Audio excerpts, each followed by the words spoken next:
July 15th, 1983. Two consoles hit the Japanese market, the Sega SG-1000 and the Nintendo Family Computer. One was a bit more successful than the other. Sega's system survived in its original incarnation for 2 years and saw the release of about 80 games.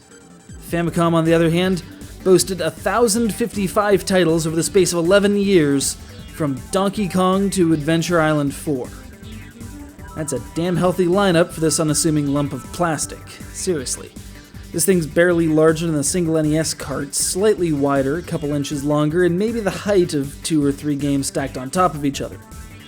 We're here to celebrate the winner of that day's console war, even if it did take me 2 hours to get it connected and running on an American TV.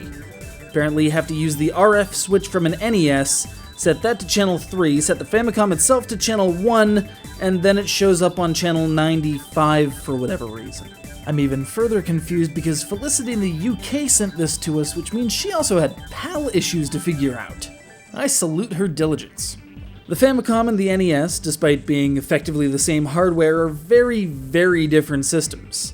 As you can see, the Famicom carts are tiny compared to NES carts, though the size of the circuit board in each is about the same. NES carts also have a 72-pin connection as opposed to the Famicom's 60 pins, owing to the presence of the 10 NES lockout chip that seemed like a good idea for a few seconds in 1985, but then just ended up being a pain in the butt.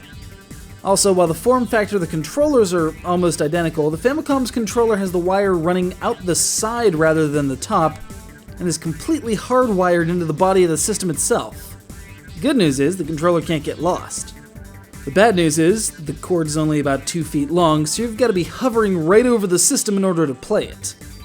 Weirder still, the second controller lacks select and start buttons of its own, instead boasting a microphone. Because when's the last time you remember using select or start in a 2-player NES game? At least the microphone served a purpose in a handful of games, like shouting to kill Pole's voice enemies in The Legend of Zelda, and haggling with shopkeepers in Kid Icarus.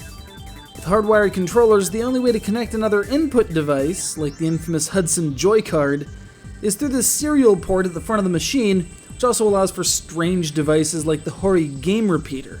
Look it up, it's nuts. But it speaks to one of the most important aspects of the Famicom, its expandability. There were dozens of peripherals released, including, as befitting a system called the Family Computer, a keyboard and cassette-based data recorder for word processing and basic programming, as well as saving Excitebike tracks.